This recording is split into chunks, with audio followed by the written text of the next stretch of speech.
va faire 10 minutes passer, il va nous laisser seulement. Il nous reste beaucoup de temps.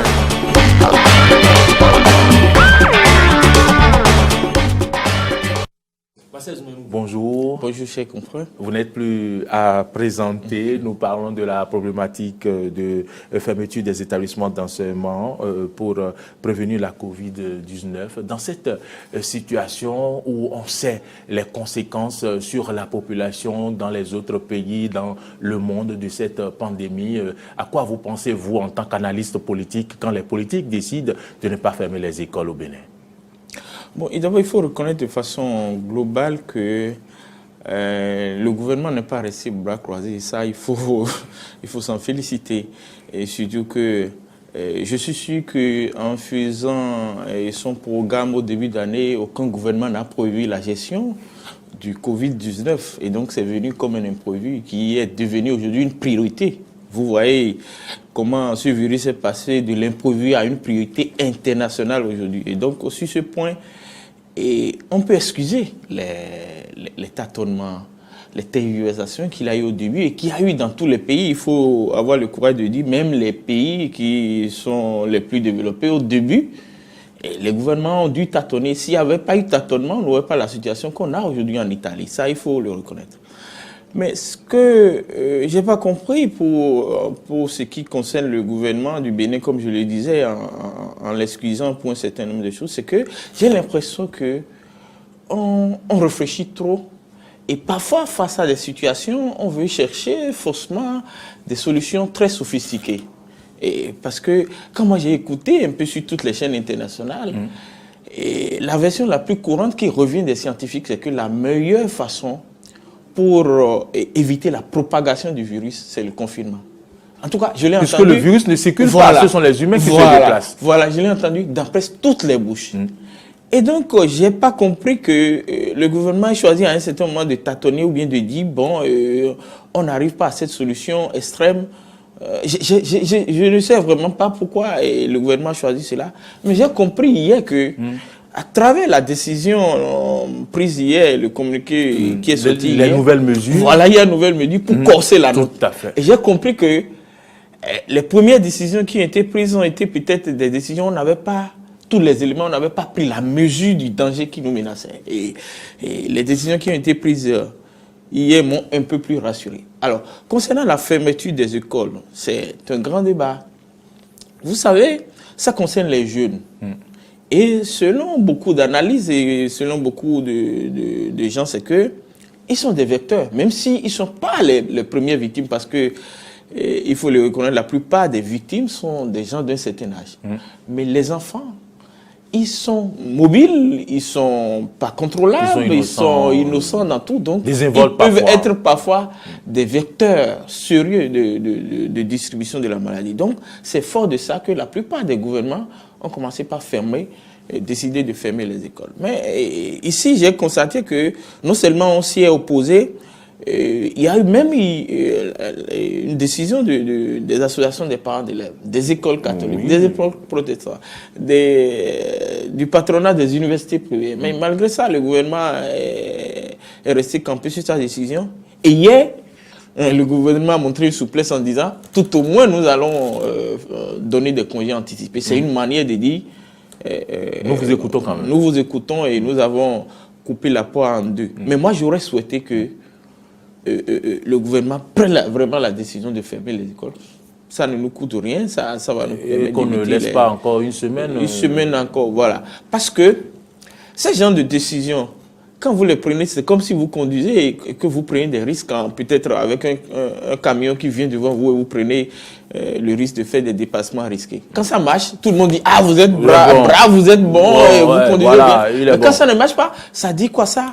Quand on va apprendre qu'un ou deux élèves ont été contaminés, mais c'est là que le gouvernement va recevoir tous les coups et on va le prendre pour responsable de la situation. Aujourd'hui, jusque-là, je m'en réjouis fort heureusement, qu'il n'y a aucun élève, en tout cas, le seul, c'est quelqu'un qui a importé la maladie. Il n'y a aucun élève béninois qui ait contracté la maladie. Mais quand on aurait eu un seul cas, je suis sûr que tout le monde va tomber à bras raccourcis sur le gouvernement en disant quand on vous a dit de fermer les écoles, vous n'avez pas fermé à temps. Voilà les conséquences. Et donc, moi, je crois Est-ce qu'il suffit de fermer les écoles, Marcel Zoumeno? Est-ce que si les écoles sont fermées, les enfants, le risque n'est pas de retrouver les enfants dans la rue? Bon, ça c'est... Avez-vous un message à adresser à ce propos? Ça, c'est une autre problématique, une autre préoccupation, parce que faussement, les enfants béninois ne sont pas comme les enfants des Yovo, comme on le dit. Et donc, nous avons l'habitude de se promener dans les rues. Donc, ça, c'est un autre débat. Et là, il faut sensibiliser assez les parents pour qu'ils prennent conscience et qu'ils canalisent les enfants à la maison. Ce n'est pas facile, mais nous sommes tous obligés de changer d'habitude. Cette mesure marche en Europe ou en France, par exemple, parce qu'on sait que les parents aussi sont confinés. Oui, mais voilà. Quand les parents iront au service et que les enfants seront à la maison, est-ce que les enfants pourront respecter ces consignes d'auto-isolement ou de confinement? C'est très difficile de contrôler tout ça. Et je ne dis pas que c'est pour ça qu'il faut laisser les écoles ouvertes. Non, pas du tout. Notre gouvernement n'a pas les moyens de contrôler tous les enfants. Je crois qu'il y a un travail de sensibilisation au niveau des enfants. Je crois qu'ils comprennent, tous les enfants peur de la mort. Quand on les sensibilise en disant, mais si vous attrapez la maladie, vous allez mourir, ils comprennent. Et je crois qu'il faut que les parents jouent un rôle très important dans cette situation actuelle. Mais moi, j'ai constaté, au-delà de tout ce qu'il n'y a pas encore une prise de conscience nationale. Moi, j'ai quitté une banlieue de Cotonou pour venir ici ce matin, mais quand je regarde les comportements que je vois dans les rues, gens se comportent comme si il n'y a rien, tout va bien. Et il y a de plus en plus une thèse qui se répand et qui fait dire que c'est une maladie des Blancs. Et moi, je crois que le gouvernement doit faire assez de sensibilisation pour que les gens comprennent que ce n'est pas une maladie des Blancs, mais c'est une maladie qui frappe tout le monde.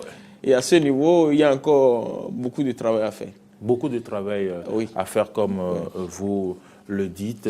C'est quand même une des décisions qui sont prises par les politiques qui parfois suscitent des polémiques ou autres. Le gouvernement a décidé quand même d'isoler quelques villes, notamment les plus exposées. Est-ce que vous avez un mot à dire à ce propos? Bon, et moi je crois que l'isolement des villes, là, il y a un gros débat parce que, quand on isole les villes, quel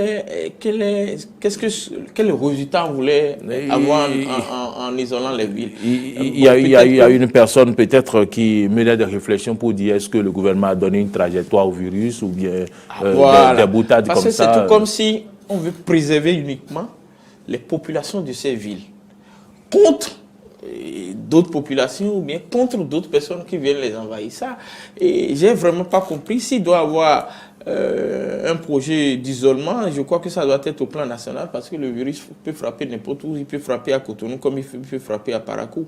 Ça, c'est le premier niveau. Deuxième niveau, c'est que quand vous regardez le communiqué, vous lisez bien le communiqué, ce n'est pas un isolement, ce n'est pas un confinement comme ça se passe en Europe. Comme un confinement classique. Voilà, c'est un confinement un peu léger. Et là, on dit qu'il faut limiter les déplacements au maximum. Oui, les transports en commun est quand même interdit pendant cette période-là. Alors, donc, et ça, il faut réfléchir à un autre problème que ça va générer, les difficultés financières pour beaucoup de Béninois. Parce que, contrairement aux populations des pays européens, nous avons une population qui vit au quotidien. La majorité vit au quotidien. C'est-à-dire, la majorité des Béninois, c'est quand ils sortent chaque jour qui gagnent ce dont ils vont vivre chaque jour. Alors là, moi, je voudrais que le confinement ne soit pas une décision prise seulement, mais il faut accompagner cela par des actions beaucoup plus sociales. Pourquoi ne pas partager, pas jusqu'à partager des vivres, mais tout au moins en tout cas, des actions sociales. Vous l'avez dit, il faut accompagner. Voilà, oui. Et puis les trucs comme les masques de protection, les gants, les trucs, c'est des trucs que le gouvernement pouvait subventionner et distribuer. Je sais pas comment ça peut être fait, mais je pense qu'il faut penser à cela parce que nous avons une population qui est vulnérable financièrement. Tout à fait. Et si on amène ce genre de confinement, ça va compliquer encore la tâche. Et j'ai vu un ami hier qui dit, ben, si on fait les confinements tels qu'on le fait dans les pays européens, la majorité des gens vont mourir même de pauvreté avant que même le virus ne vienne les tuer. Marcel Zoumeno, franchement, j'aurais bien aimé qu'on discute davantage, mais le temps là, maintenant, ça passe vite. Oui, Nous sommes à 8h55, on doit retourner l'antenne à 9h. Je pense que nous aurons le temps de vous inviter encore pour qu'on débatte de ces questions-là. Et donc, ce matin, quand même, quelques embouteillages vous ont bloqué un peu, ce qui a causé un peu l'arrivée ici, l'arrivée tardive ici. Merci déjà d'être venu, à moins que vous ayez un mot de fin quand même, peut-être pour lancer un mot de sensibilisation encore aux populations. C'est ce que j'ai déjà dit, surtout aux populations, parce que le gouvernement a beau prendre des mesures à beau prix, excusez-moi, des mesures, mais c'est aux populations de respecter et de dire de quoi que la vie humaine est sacrée, que chacun doit faire un travail personnel pour sauvegarder sa vie. Aucun gouvernement ne viendrait pour sécuriser chaque citoyen. Le gouvernement a pris des mesures, a demandé des comportements, je crois qu'il faut les respecter à la lettre. Si un jour à l'inconscient pour dire bon, c'est pas une maladie, je crois que c'est là que ça va amener une recrudescence, une généralisation de l'épidémie, ce que nous n'avons pas encore les moyens de gérer.